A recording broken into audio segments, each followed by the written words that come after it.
So in this paper, I set out to provide a kind of new analytical framework to help with the study of intergovernmental assessment bodies or international organisations more broadly. And it arose from my study of the Intergovernmental Panel on Climate Change. So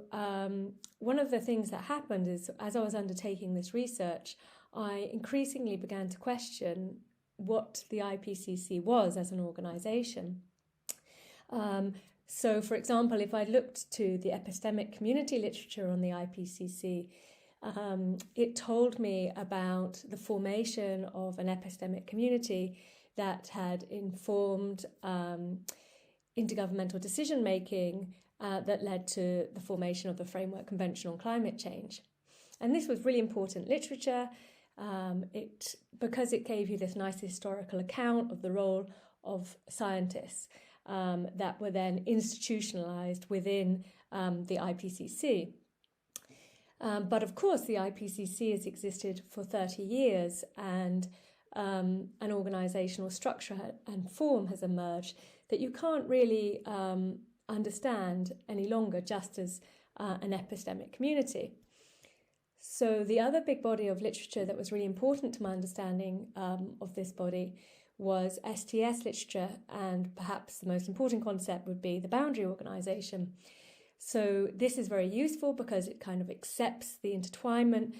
between science and politics in an organisation like the IPCC and gives kind of a range of tools and concepts for kind of unpacking that intertwinement and exploring its effects. But as I got closer to the IPCC, as I conducted interviews with different actors within it, as I observed its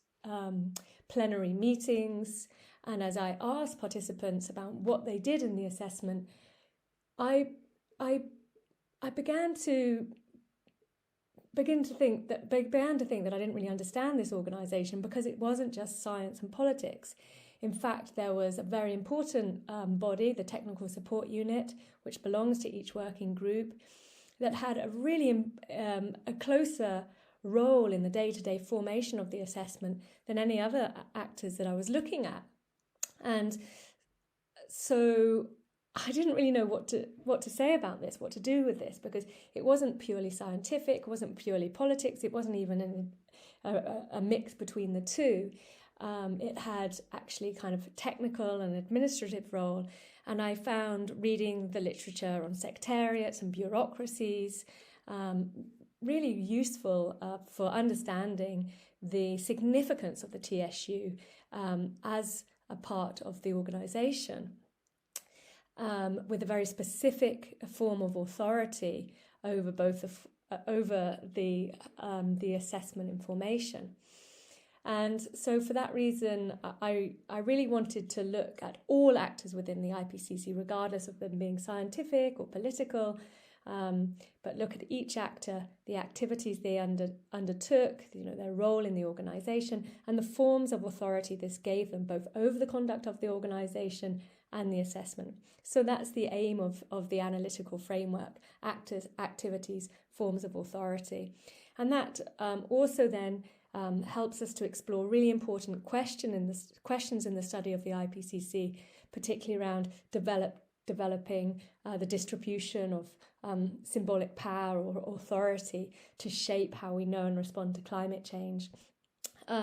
Because we're looking at that distribution of authority, both between different groups of actors, but also within those groups as well.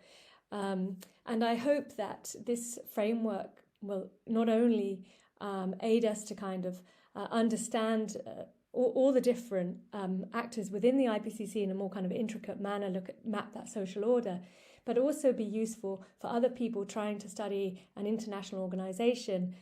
which is made up of different forms of expertise and authority, and to really disaggregate those, to look at each unit within itself, but also how those units interact and how that shapes organisational conduct and its products.